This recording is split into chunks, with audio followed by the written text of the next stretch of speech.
ఓం శ్రీ గురుభ్యో నమ. ఓం శ్రీ మాత్రే నమ. శ్రీ పరాభవ నామ సంవత్సరం అనేక పరిణామాలు, అనేక మార్పులు, అవమానాలు, ఎలాంటి పరాభవాలు జరగకుండా, ఎలాంటి అవమానాలు జరగకుండా, అంటే గతం విషయాలన్నీ కూడా మనం ప్రతి దానిలో కూడా కొంత జాగ్రత్తగా ఉండి ఆచితూచి అడుగు వేసే నామ సంవత్సరమే శ్రీ పరాభవ నామ సంవత్సరం అంటారు. అంటే గత అనుభవాలను గుర్తుపెట్టుకొని ఎలాంటి పరాభవాలు జరగకుండా మనం చాలా జాగ్రత్తగా మన జీవితాన్ని తీర్చిదిద్దుకోవాల్సిన నామ సంవత్సరం ఏంటంటే శ్రీ పరాభవనామ సంవత్సరం అంటారు. సహజంగా పరాభవనామ సంవత్సరం ఏంటంటే ప్రభవాతి సత్య సంవత్సరాల్లో 40వ నామ సంవత్సరం ఏంటంటే శ్రీ పరాభవనామ సంవత్సరం అంటారు. శ్రీ పరాభవనామ సంవత్సరంలో ద్వాదశ రాశులకు ఈ విధంగా ఉన్నాయో ఒక్కసారి మనం చూద్దాం. ముందుగా ముఖ్యంగా ద్వాదశ రాశుల గురించి ఫలితాలు మనం తెలుసుకునే ముందు ప్రధానంగా ఈ గ్రహగమన గతులు ఏ విధంగా ఉన్నాయో తెలుసుకుందాం. దీనిలో ప్రధానంగా మనకి జూన్ 1వ తారీఖు వరకు కూడా గురువు మిథున రాశిలో సంచారం చేయటం, ఆ తర్వాత 2వ తారీఖు నుండి మరి అక్టోబర్ 31వ తారీఖు వరకు కూడా కర్కాటక రాశిలోను, 31వ తారీఖు నుంచి గురువు అతిచారంలో మరి సింహరాశిలో సంచారం చేయటం, డిసెంబర్ 18 వరకు కూడా. డిసెంబర్ 18 తర్వాత 18 నుండి మరి సింహరాశిలో వక్రస్థితిలోకి గురువు వెళ్ళటం జరుగుతుంది. అలానే శని యొక్క బలాన్ని మనం చూసుకునేటట్టయితే శని మీనరాశిలో ఉండటం, జూలై 25వ తారీఖున మళ్ళీ వక్రస్థితిలోకి వెళ్ళిపోవటం, రాహుకేతువులు వచ్చేటప్పటికి రాహు కుంభరాశిలో 6వ తారీఖు వరకు ఉండటం, 7వ తారీఖున మకర రాశిలోకి, అలానే ప్రధానంగా కేతు వచ్చేటప్పటికల్లా సింహరాశిలో సంచారం చేయడం 6వ తారీఖు వరకు కూడా, 7వ తారీఖున వచ్చేటప్పుడు కర్కాటక రాశిలో సంచారం చేయడం, రవి బుధ శుక్రగ్రహాలు 30 రోజుల పాటు ఒక రాశి నుంచి మరొక రాశికి మారటం, కొంచెం 45 రోజుల పాటు, చంద్రుడు 2.5 రోజుల పాటు ఉంటాడు. ఇవన్నీ కూడా గోచారరీత్యా చెప్పబడే ఫలితాలు అంటారు. గోచారరీత్యా ఈ మేషాది ద్వాదశ రాశుల వాళ్ళకి ఏ విధంగా ఉందో ఒకసారి మనం తెలుసుకుందాం. మిథున రాశి వారికి శ్రీ పరాభవనామ సంవత్సరంలో ప్రధానంగా మృగశిర నక్షత్రం 3, 4 పాదాల్లో జన్మించిన వాడు, ఆర్ద్ర నక్షత్రం 1, 2, 3, 4 పాదాల్లో జన్మించిన వాడు, పునర్వసు నక్షత్రం 1, 2, 3 పాదాల్లో జన్మించిన వాళ్ళందరూ కూడా మిథున రాశి జాతకులు అవుతారు. మిథున రాశి వాళ్ళకి ఏ విధంగా ఉండబోతుంది? 8 ఆదాయం, 11 ఖర్చుగా ఉంటుంది. 1 వీళ్ళకి రాజ్య పూజ్యం, 7 అవమానంగా ఉంటుంది. మరి మిథున రాశి వాళ్ళకి ఏ విధంగా ఉండబోతుందో ఒకసారి చూసుకునేటట్టయితే మానసికంగా చింత కలిగే అవకాశాలు ఎక్కువ ఉంటాయి. కార్యభంగం జరగటం ఒకటి, అలానే కీర్తి వృద్ధి చెందటం ఒకటి, అలానే సుఖము ధనధాన్య సమృద్ధి కలగటంతో పాటు ధర్మకార్యాచరణము, మానసికంగా ఒత్తిడి గురి కాకుండా చూసుకోండి. బంధుమిత్రుల యొక్క సహకారంతో కార్య విజయం లభించడం, విద్యార్థులకు ఉన్నతమైన విద్య రావడం, అలానే విదేశ వ్యవహారాలకి వెళ్ళే అవకాశాలు ఎక్కువ ఉంటాయి. అంటే విద్యార్థులు కానీ, అలానే ఉద్యోగస్తులు కానీ, మరి కంపెనీ త్రూ కూడా విదేశాలకు అబ్రాడ్ వెళ్ళే అవకాశాలు ఎక్కువగా ఉండటం, అలానే విదేశ వ్యవహారాలకు వెళ్ళే అనుకూలంగా ఉండటం, మిత్రుల యొక్క సహకారంతో కార్య విజయాన్ని సాధించడం, విఘ్నం లేకుండా చూసుకోవటం, ఎవరి కూడా కలహం లేకుండా ముందుకు వెళ్ళాలి. అలానే అవమానం జరగకుండా, శత్రు భయాలు జరగకుండా కూడా చూసుకొని ముందుకెళ్ళడం మంచిది. అలానే మృగశిర నక్షత్రం 3, 4 పాదాల్లో జన్మించిన వాడికి ఎలా ఉండబోతుంది అంటే రుణపరమైన ఇబ్బందులు రాకుండా రుణాల యొక్క ఒత్తిడి జరిగే అవకాశాలు ఎక్కువ ఉంటాయి. అలానే ఇతరుల యొక్క సహకారంతో అభివృద్ధి సాధించే అవకాశాలు ఉంటాయి. వృత్తి వ్యాపారంలో అభివృద్ధి, దూర ప్రయాణాలు లాభం కలిగే అవకాశాలు ఎక్కువ ఉంటాయి. దీనివల్ల వీళ్ళు చేయాల్సిన ఏదైతే పరిహారాలు ఉన్నాయో ప్రత్యేకంగా గోవులను సేవించడము, వృద్ధులకి ఏదైనా సరే ధన రూపంలో ఇవ్వటం ఒకటి, మహాలక్ష్మి అష్టకం జరగటం, అష్టకం చదువుకోవటం, మౌన వ్రతము, సత్యదేవ వ్రతాన్ని చేయటం వల్ల కూడా వీళ్ళకి మంచి జరిగే అవకాశాలు ఖచ్చితంగా ఉంటాయి.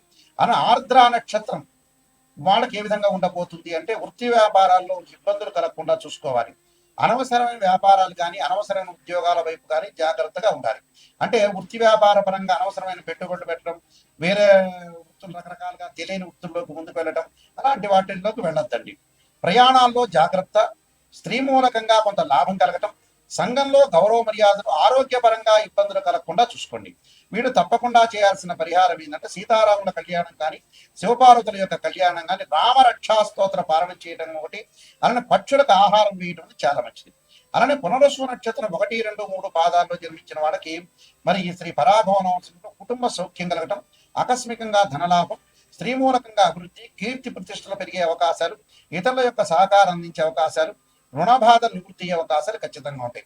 వీళ్ళు చేయాల్సింది ఏంటంటే దేవాలయ దర్శనం చేయాలి, అనాథలకి రోగులకి కొంత సేవ చేయడం ఒకటి, విష్ణు హోమం చేయటం అంటే నారాయణుడి యొక్క హోమం చేయడం వల్ల కూడా వీళ్ళకి మంచి జరిగే అవకాశాలు ఖచ్చితంగా. ఈ పరిహారాలు పాటించండి, మీకు మంచి జరిగే అవకాశాలు ఖచ్చితంగా ఉంటాయి. ఇవన్నీ కూడా గోచార రీత్యా చెప్పబడే ఫలితాలు అంటారు. అంటే this is the transit system అంటారు. ట్రాన్సిట్ సిస్టమ్ వేరు, బర్త్ చార్ట్ అనేది వేరు. What is the difference between transit system and birth chart అంటే, ఒక చెట్టు ఉంటుంది, ఆ చెట్టు కింద కొమ్మలు ఉంటాయి, ఆ కొమ్మల పైన ఆ చెట్టు ఉంటుంది, ఆ చెట్టు కింద వేళ్ళు ఉంటాయి, వేళ్ల పైన కాండం ఉంటుంది, కాండానికి బ్రాంచెస్ ఉంటాయి. ఎప్పుడైతే కొమ్మలకి ఆకులు ఉంటాయి, ఆకులు సహజంగా ఎప్పుడు వస్తున్నాయి అంటే మనకు సహజంగా రైన్ సీజన్ లో వస్తాయి, వింటర్ సీజన్ లో అలానే ఉంటాయి, అలానే సమ్మర్ సీజన్ లో రాలిపోతుంటాయి. ఆ రాలిపోయే ఆకులే గోచారం అంటారు.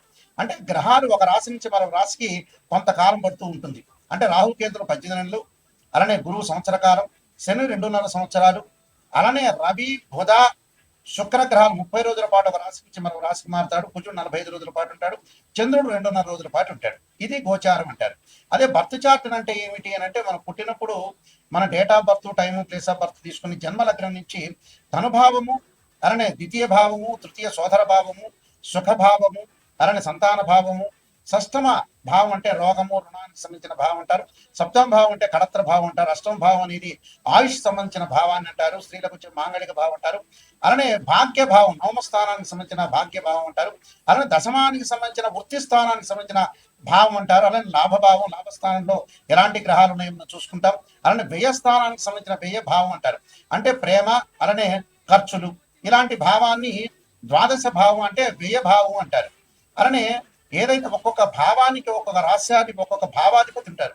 ఉదాహరణకి ధనభావానికి రవిని, ద్వితీయ భావానికి గురువని, తృతీయ భావానికి సోదర భావని, చతుర్థ భావానికి చంద్రుడని, పంచమ భావానికి గురువని, షష్టమ భావానికి కుజుడని, సప్తమ భావానికి మరి శుక్రుడని, ఇలాంటి భావాలు చూసుకుంటాం మనం. అలానే ఆయుష్ భావానికి శని అని.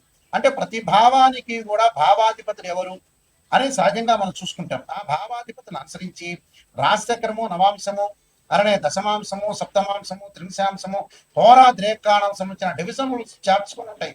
అంటే D16 చార్ట్స్ అంటారు. మనం మ్యాథమెటికల్ గా క్యాలిక్యులేషన్ వేసి డివిజన్ రూల్ చార్ట్ చూసి మనం అనాలిసిస్ చేయడం అనేది జాతకం. అంటే ఉదాహరణకి ఒక వివాహానికి సంబంధించిన విషయాన్ని ఒక అబ్బాయికి కానీ అమ్మాయికి కానీ చూడాలంటే ఖచ్చితంగా రాశిచక్రము, నవాంశము, భావచక్రము, దశలు అంతర్దశలు, సంతానపరంగా చూడాలంటే రాశిచక్రము, సప్తమాంశము, అలానే మనం భావచక్రము, దశల అంతర్దశను అనాలిసిస్ చేయాలి. ఇలాగ డివిజన్ చార్ట్స్ చూసి మనం చెప్పడం అనేది బర్త్ చార్ట్ అంటారు. అంటే గోచారం ఎప్పుడు కూడా 20% మాత్రమే సపోర్ట్ ఉంటుంది, బర్త్ చార్ట్ అనేది 80% సపోర్ట్ మాత్రమే ఉంటుంది. ఎందుకని గురువు గారు, నాయకంటి గారు ఇలా చెప్పడానికి కారణం ఏంటి అంటే, బర్త్ చార్ట్ కి మనం ఏదైతే గోచారానికి సంబంధించిన విషయాలు ఎందుకు గోచారం చెబుతున్నారంటే, అదృష్టం అనేది ఏ విధంగా ఉండబోతుందో మనకు తెలియదు. ఒక నిమిషంలో అదృష్టం కలగవచ్చు. అంటే మన లైఫ్ లో ఎప్పుడు కూడా ఒక నిమిషంలో ఎంత కృషి చేసినా కూడా ఆవగింజంత అదృష్టం అనేది ఉండాలంటారు. ఆవగింజంత అదృష్టమే మన జీవితంలో లైఫ్ లో గోచారం అంటారు. ఈ గోచార పరంగా మనం ఏ విధంగా చూసుకోవాలి. ఖచ్చితంగా కొన్ని ప్రత్యేకంగా మీకు రెమెడీస్ చెప్పబోతున్నాను. ఆ రెమెడీస్ లో ప్రధానంగా మీరు చేయాల్సినవి ఏమిటి అని అంటే, ఉద్యోగపరంగా ఇబ్బందులు కలుగుతున్న వ్యక్తులు ఎవరైతే ఉంటారో సూర్యుడి యొక్క ఆరాధన చేయాలి. ఆదిత్యాయుధే సహస్రమూర్తాయ ధీమే తన్నో సూర్య ప్రచోదయాత్ అనే మంత్రాన్ని చక్కగా చదువుకోవటం, గోధుమలు దానం చేయటం చాలా మంచిది. అలానే మానసికంగా ఆందోళన పడుతున్న వాళ్ళు క్షీరపుత్రాయుధి అమృతతత్వాయ ధీమే తన్నో చంద్ర ప్రచోదయాత్ అని చంద్రుడి యొక్క ఆరాధన చేయటం, అలానే మనం బియ్యాన్ని దానం చేయటం వల్ల కూడా మంచి జరుగుతుంది. అలానే వాహన ప్రమాదాలు జరగకుండా, కోర్టు సమస్యలు రాకుండా, వివాదాలు అన్నదమ్ముల మధ్యలో సఖ్యత అనేది చాలా ఇంపార్టెంట్ కాబట్టి ఎలాంటి ప్రాబ్లమ్స్ అన్నదమ్ముల మధ్యలో రాకుండా ఉండడానికి అంగార గ్రహాన్ని ఆరాధన చేయాలి. రాహుకాలంలో దీపం పెట్టడం, అంగారకాయుధ్య శక్తి హస్తాయి ధీమే తన్నో భౌమ ప్రచోదయాత్ అనే మంత్రాన్ని, అలానే ధరణీగర్భ సంభూతం విద్యుత్ కాంతి సమప్రహం కుమార శక్తి హస్తంచ మంగళం ప్రణమామ్యం అనే మంత్రాన్ని కూడా చక్కగా చదువుకోవటం, కందులు, ఎర్రని వస్త్రాన్ని దానం చేయడం చాలా మంచిది. అలానే బుధగ్రహం యొక్క అనుకూలత లేకపోతే విష్ణు సహస్రనామం పాలన చేయడం, పెసలు దానం చేయాలి. అలానే ముఖ్యంగా విద్యార్థులకు అనుకూలంగా ఉండాలంటే దక్షిణామూర్తి స్తోత్ర పాలన చేసుకోవటం ఒకటి. అలానే దేవగురువైన బృహస్పతికి సంబంధించిన శనగలు దానం చేయడం చేయాలి. అలానే ధనపరంగా ఇబ్బందులు కలిగే వాళ్ళు యక్షాయ కుబేరాయ వైశ్రవణాయ ధనధాన్యాధిపదే ధనం ధాన్యం సముద్యమే దేహిమే దాపైస్వ అనే మంత్రాన్ని చక్కగా చదువుకోవాలి. అలానే వివాహం కాని స్త్రీ పురుషులు ఎవరైతే ఉంటారో అమ్మాయిలు వచ్చారు వరపాస్పద సప్తాభిషేకం, అఘోర గౌరీ పాస్పద సప్తాభిషేకం, అబ్బాయిలు వచ్చారు కన్యాపాస్పద సప్తాభిషేకం చేయాలి. అలానే ఆరోగ్యపరంగా ఇబ్బందులు కలిగేవాడు శరీరే జర్జరీభూతే వ్యాధిగ్రస్తే కలేబి ఔషధం జాహ్నవీతోయం వైద్యో నారాయణారి అనే మంత్రాన్ని చదువుకోవాలి. విదేశాలకు వెళ్ళలేని వాళ్ళు, ఇబ్బందులు పడుతున్నవారు తప్పకుండా రాహు యొక్క ఆరాధన చేయాలి. రాహుకాలంలో దీపం పెట్టడమే కాకుండా అర్ధకాయ మహావీరం చంద్రాదిత్య మధ్యం సింహకాగర్భ సంభూతం తమ రాహుం ప్రణమామ్యం అనే మంత్రాన్ని చదువుకోవాలి. ధనపరంగా ఎవరైతే ఇబ్బందులు పడుతున్నారో యక్షాయ కుబేరాయ వైశ్రవణాయ ధనధాన్యాధిపతి ధనం ధాన్య సమృద్ధివే దేహి మీద ఆపై స్వాహ అనే మంత్రాన్ని చక్కగా చదువుకుంటే వీళ్ళకి మంచి జరిగే అవకాశాలు ఖచ్చితంగా ఉంటాయి. ఇవన్నీ కూడా ప్రతిదీ కూడా మనం రెమెడీ చేసి ఎప్పుడైనా సరే జాతకం చెప్పించుకునే వాళ్ళు ఎవరైనా సరే మా దగ్గరికి వచ్చినప్పుడు నెగిటివ్ పాజిటివ్ రెండూ కూడా ఆలోచన చేయండి. లైఫ్ లో ఎప్పుడు కూడా పొగడటం కాదు, నిజాన్ని తెలుసుకుంటే మన జీవితం అనేది డెవలప్మెంట్ అయ్యే అవకాశం ఖచ్చితంగా ఉంటుంది. అందువల్ల ఖచ్చితంగా మా దగ్గరికి వచ్చే వాళ్ళు ఎవరైనా సరే నెగిటివ్ పాజిటివ్ రెండు చెప్పించుకోవాలి. ఎందుకంటే నెగిటివ్ చెప్పించుకున్నారనుకోండి ఎలాగ మనం డెవలప్మెంట్ చెందాలి, ఆ నెగిటివ్ను పాజిటివ్ చేసుకోవడం ఎలా అనే ఆలోచన చేస్తేనే మన లైఫ్ అనేది లీడ్ అయ్యే అవకాశాలు ఖచ్చితంగా ఉంటాయి. పొగట్టం ఏముంది, ఎప్పుడైనా ఎవరైనా మన పక్కింటి వాడైనా మనల్ని పొగుడతాడు. ఆ పొగట్టం ఏమి పెద్ద జ్యోతిష్యంలో అంతర్భాగమే కాదు. కాబట్టి జాగ్రత్తగా ఆలోచన చేయండి. మీరు తప్పకుండా నేను నెంబర్ ఆఫ్ ఆస్ట్రాలజీ బుక్స్ రాశాను. కాలసర్పయోము, కాలసర్పయ చంద్రిక, రాహుకేతులు, ఛాయాగ్రహాలు, బృహత్ పరిహార సింధు, సర్వదేవతా కోతలు పార్ట్ 1 పార్ట్ 2, పుత్రగణపతి వ్రతము, అలానే జాతక చంద్రిక, వివాహ మార్తాండము, స్వప్న శాస్త్ర ఫలదీపిక, ప్రొడక్షన్ ఆఫ్ ఆస్ట్రాలజీ, ఇలాంటి నెంబర్ ఆఫ్ ఆస్ట్రాలజీ బుక్స్ అని రాశాను. తప్పకుండా ఇవన్నీ రాజమండ్రి మోహన్ పబ్లికేషన్ లో దొరుకుతాయి, లేదా నా దగ్గరైనా దొరుకుతాయి. మీరు www.nayakanti.com కానీ www.nayakanti.in అనేది చూడండి. మేము వంశపారంపర్యంగా చెప్పే వ్యక్తులమే. ఖచ్చితంగా మీరు ఏ సందేహం ఉన్నా కూడా మా నెంబర్కి కాల్ చేయొచ్చు. నా నెంబర్ కాల్ చేస్తే ప్రతి విషయాన్ని కూడా చెప్తారు. అయితే మా దగ్గర జాతకం చెప్పించుకున్న వాళ్ళు ఎవరైనా సరే నేను చెప్పిన విషయాన్ని మీరు వాయిస్ రికార్డింగ్ చేసుకోండి. వాయిస్ రికార్డింగ్ ఎందుకు చేసుకోమంటున్నానంటే కొన్ని జాతకాల్లో నెగిటివ్ ఉంటే పాజిటివ్ ఉంటాయి. మీరు రికార్డ్ చేసుకున్నారనుకోండి, గురువు గారు ఈ పదార్థం తినకూడదని చెప్పారు, నాయకంటి గారు ఇలా ఇలా సూచనలు చేశారు అనేది నిజాన్ని తెలుసుకుంటారు. ఇప్పుడు నేను చెబుతాను, మీరు మర్చిపోతారు. మర్చిపోయిన తర్వాత ఏమవుతుంది, ఏదో చెప్పారు గురువు గారు బిజీగా ఉన్నారు అనుకుంటారు. కాబట్టి వాయిస్ రికార్డింగ్ అని మస్ట్. ఏ విషయాన్నైనా సరే నాతో మాట్లాడొచ్చు. ఆ స్క్రీన్ మీద స్క్రోలింగ్ అవుతున్న నెంబర్ ఉంటుంది, ఆ నెంబర్కి మీరు ఫోన్ చేసి మీరు తెలుసుకోండి. శ్రీ పరాభవనామ సంస్థలో మీ అందరికీ కూడా శ్రీ పరమేశ్వరుడి యొక్క కరుణాకటాక్షం ఉండాలని ఆశిస్తూ సర్వే జనా సుఖినో భవంతు.